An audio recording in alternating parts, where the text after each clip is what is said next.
Primeira carta de Paulo aos Tessalonicenses, capítulo 1.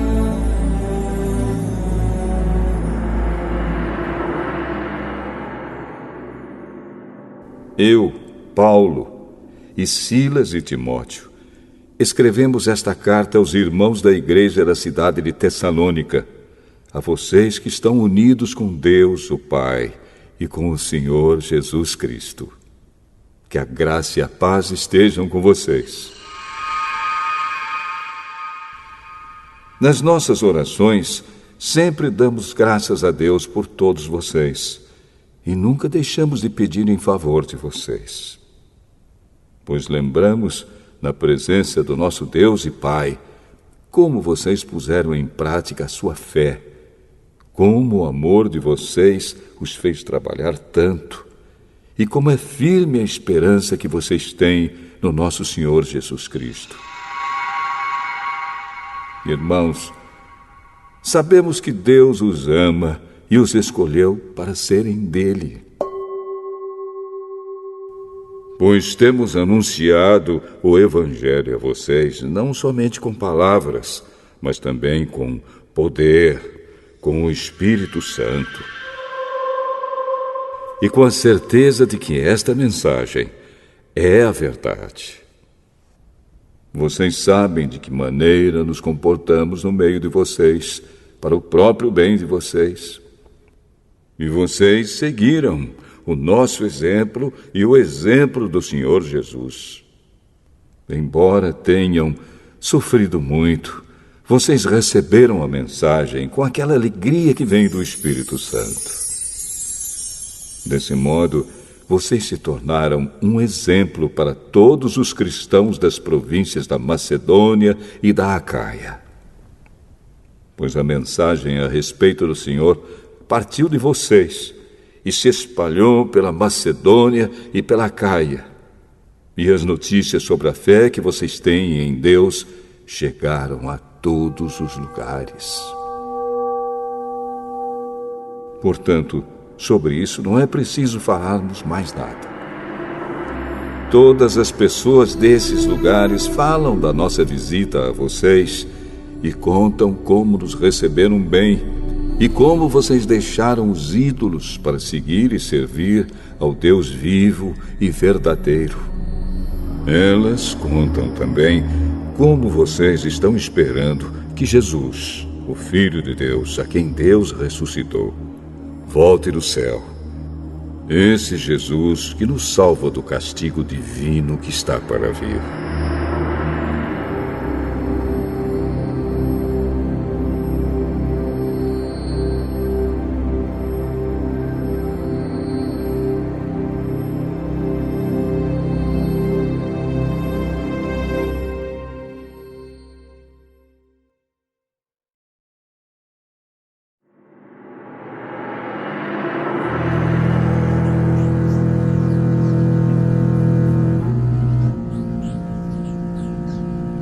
Primeira carta aos Tessalonicenses, capítulo 2.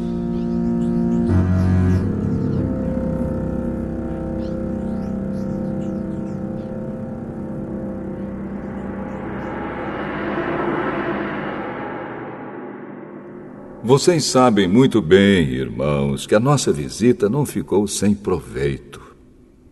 Sabem também como fomos maltratados e insultados na cidade de Filipos, antes de chegarmos aí em Tessalônica. Fomos muito combatidos, mas o nosso Deus nos deu coragem para anunciar a vocês a boa notícia que vem dele. Aquilo que anunciamos a vocês não se baseia em erros ou em má intenção, e também não tentamos enganar ninguém. Pelo contrário, sempre falamos como Deus quer que falemos, porque Ele nos aprovou e nos deu a tarefa de anunciar o Evangelho. Não queremos agradar as pessoas, mas a Deus, que põe à prova as nossas intenções. Pois vocês sabem muito bem que não usamos palavras bonitas para enganar vocês, nem procuramos tapear vocês para conseguir dinheiro. Deus é testemunha disso. Nunca procuramos elogios de ninguém, nem de vocês, nem de outros. No entanto, tínhamos o direito de exigir de vocês alguma coisa, por sermos apóstolos de Cristo. Mas, quando estivemos com vocês, nós fomos como crianças, fomos como uma mãe ao cuidar dos seus filhos. Nós os amávamos tanto que gostaríamos de ter dado a vocês não somente a boa notícia que vem de Deus, mas até mesmo a nossa própria vida. Como nós os amávamos. Irmãos, vocês com certeza lembram de como trabalhamos e lutamos para ganhar o nosso sustento. Trabalhávamos de dia e de noite a fim de não sermos uma carga para vocês, enquanto anunciávamos a vocês a boa notícia que vem de Deus. Vocês são nossas testemunhas, e Deus também, de que o nosso comportamento entre vocês que creram foi limpo, correto e sem nenhuma falha. Vocês sabem que tratamos cada um como um pai trata os seus filhos. Nós os animamos e aconselhamos para que vocês vivessem de uma maneira que agrade a Deus, que os chama para terem parte no seu reino e na sua glória. E existe outra razão pela qual sempre damos graças a Deus. Quando levamos a vocês a mensagem de Deus, vocês a ouviram e aceitaram. Não a aceitaram como uma mensagem que vem de pessoas, mas como a mensagem que vem de Deus, o que de fato ela é. Pois Deus está agindo em vocês, os que creem. Meus irmãos, o que aconteceu com vocês já havia acontecido também com as igrejas de Deus na Judéia, com o povo dali que pertence a Cristo Jesus. Vocês foram perseguidos pelos seus próprios patrícios, do mesmo modo que os cristãos da Judéia foram perseguidos pelos judeus. Foram os judeus que mataram o Senhor Jesus e os profetas e também nos perseguiram. Eles desagradam a Deus e são inimigos de todos. Tentam até nos impedir de anunciarmos a mensagem de salvação aos não-judeus. Com isso, eles completam o total dos pecados que eles têm cometido. Mas agora o castigo de Deus caiu finalmente sobre eles. Irmãos, nós tivemos de nos separar de vocês por algum tempo. Estamos longe dos olhos, mas perto do coração. Sentimos muitas saudades de vocês e gostaríamos de vê-los outra vez. Por isso quisemos ir até aí e fazer uma visita a vocês. Pelo menos eu, Paulo, quis fazer isso mais uma vez, mas Satanás não nos deixou. Afinal, quando nosso Senhor Jesus vier, vocês e ninguém mais são de modo todo especial a nossa esperança, a nossa alegria e o nosso motivo de satisfação diante dele pela nossa vitória. Sim, vocês são o nosso orgulho e a nossa alegria.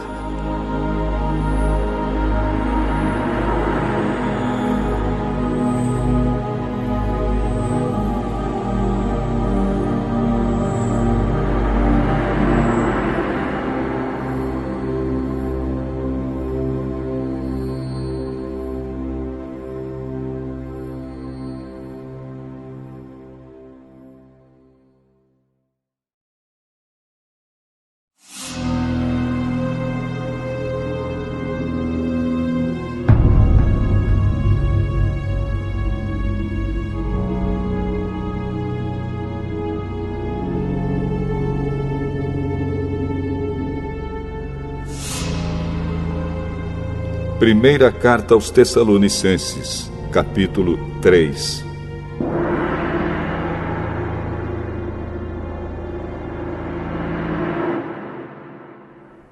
Então não pudemos aguentar mais sem ter notícias de vocês. Por isso, Silas e eu resolvemos ficar sozinhos em Atenas e enviar a vocês o nosso irmão Timóteo. Ele tem trabalhado conosco no serviço de Deus, anunciando o Evangelho de Cristo. Nós o enviamos para animar e ajudar vocês na fé, a fim de que ninguém fique desanimado por causa das perseguições. Vocês mesmos sabem muito bem que elas fazem parte daquilo que Deus quer para nós. Pois quando estávamos com vocês, nós os avisamos que íamos ser perseguidos. E como vocês sabem, isso aconteceu mesmo. Por isso não pude aguentar mais sem ter notícias de vocês e enviei Timóteo para saber como vai a fé que vocês têm. É que eu tinha medo de que o diabo os tivesse tentado de tal modo que todo o nosso trabalho tivesse ficado inútil. Agora Timóteo já voltou daí de Tessalônica e nos trouxe boas notícias a respeito da fé que vocês têm em Deus e do amor que vocês têm uns pelos outros. Ele nos contou que vocês sempre lembram de nós com carinho e que têm tanta vontade de nos ver como nós temos de ver vocês. Assim, irmãos, em todas as nossas dificuldades e sofrimentos, o que nos animou foi a fé que vocês têm. Agora nós nos sentimos com mais vida, porque sabemos que vocês continuam a viver firmes por estarem unidos com o Senhor. E assim podemos dar graças a Deus por vocês. Agradecemos a alegria que temos diante do nosso Deus por causa de vocês. Dia e noite pedimos a Ele de todo o coração que nos deixe ir vê-los pessoalmente para podermos completar o que ainda falta na fé que vocês têm. Que o próprio Deus, o nosso Pai e o nosso Senhor Jesus preparem o nosso caminho para podermos ir visitar vocês. Que o Senhor faça com que cresça cada vez mais o amor que vocês têm uns pelos outros e por todas as pessoas, e que esse amor se torne igual ao nosso amor por vocês. Desse modo, Deus dará força ao coração de vocês, e vocês serão completamente dedicados a Ele, e estarão sem culpa na presença do nosso Deus e Pai, quando nosso Senhor Jesus vier com todos os que são dele. Amém.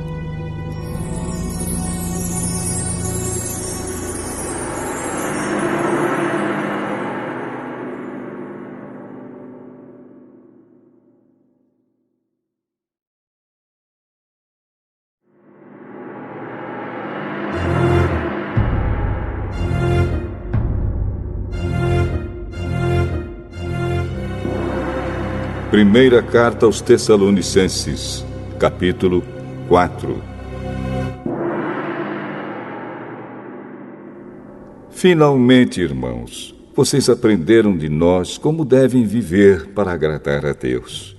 E é assim mesmo que vocês têm vivido. E agora pedimos e aconselhamos, em nome do Senhor Jesus, que façam ainda mais. Pois vocês conhecem os ensinamentos que demos pela autoridade do Senhor Jesus.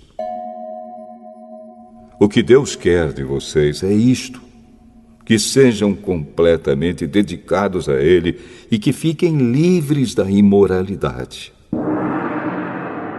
Que cada um saiba viver com a sua esposa de um modo que agrade a Deus, com todo respeito, e não com paixões sexuais baixas, como fazem os incrédulos que não conhecem a Deus.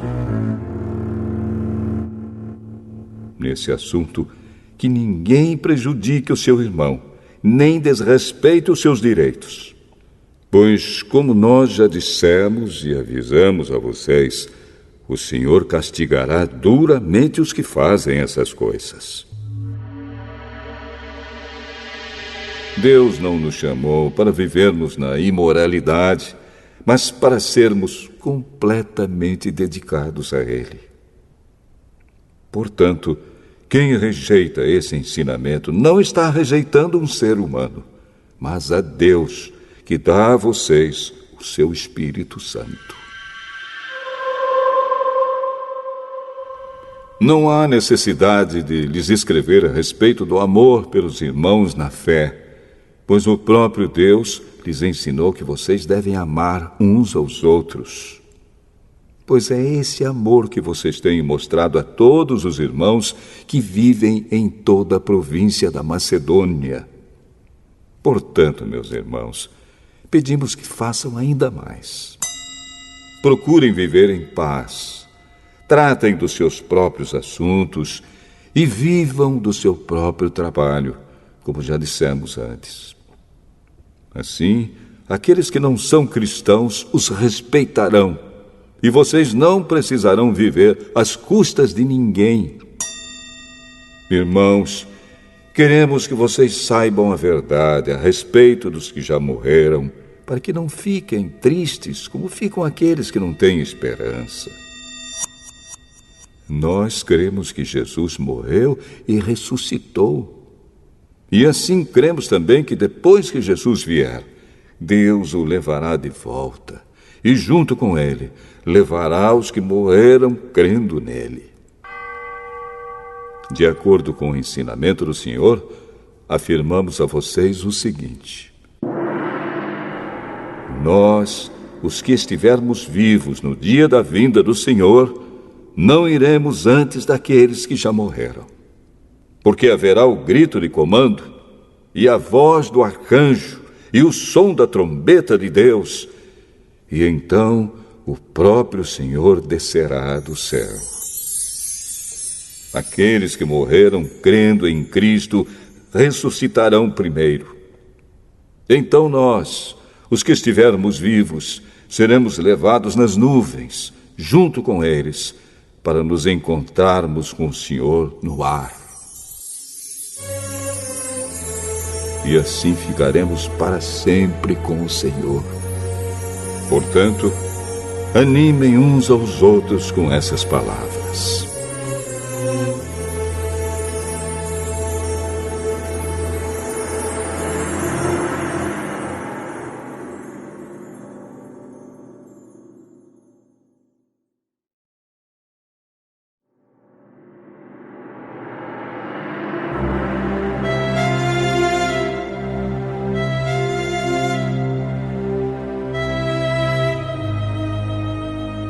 Primeira Carta aos Tessalonicenses, capítulo 5.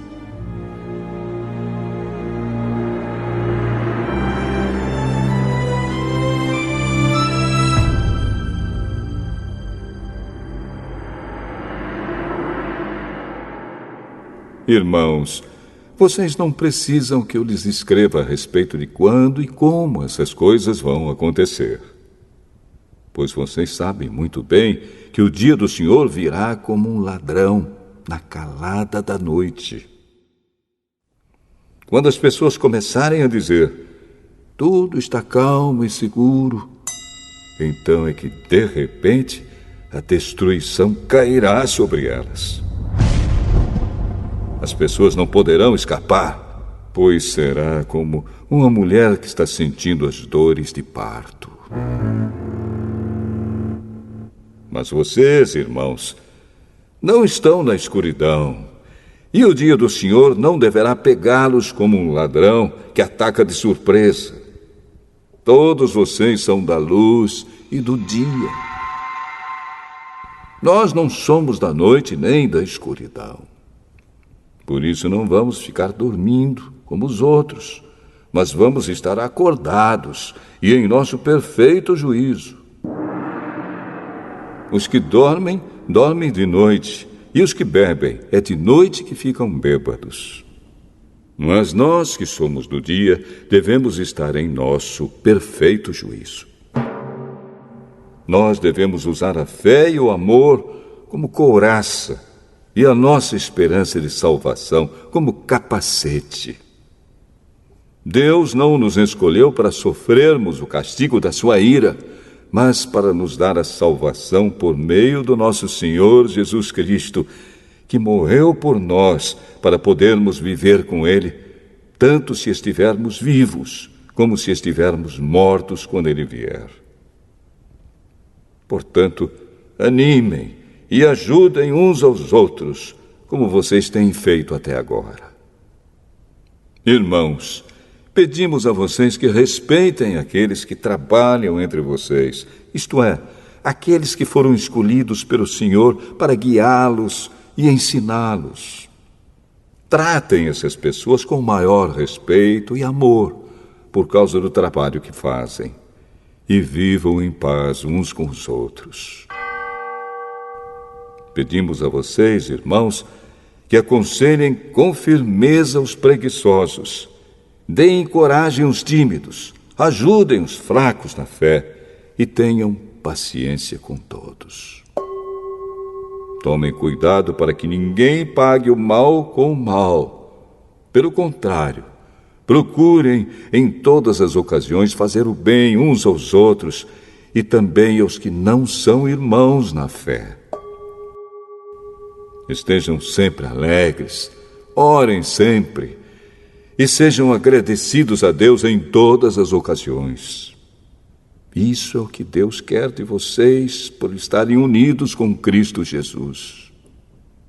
Não atrapalhem a ação do Espírito Santo.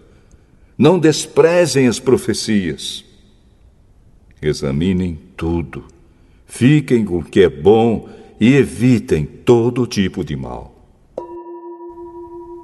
Que Deus, que nos dá a paz, faça com que vocês sejam completamente dedicados a Ele e que Ele conserve o espírito, a alma e o corpo de vocês livres de toda mancha para o dia em que vier o nosso Senhor Jesus Cristo. Aquele que o chama é fiel e fará isso. Irmãos, lembrem de nós nas suas orações. Cumprimentem todos os cristãos com um beijo de irmão. Peço com insistência, pela autoridade do Senhor, que esta carta seja lida para todos os irmãos. Que a graça do nosso Senhor Jesus Cristo esteja com vocês.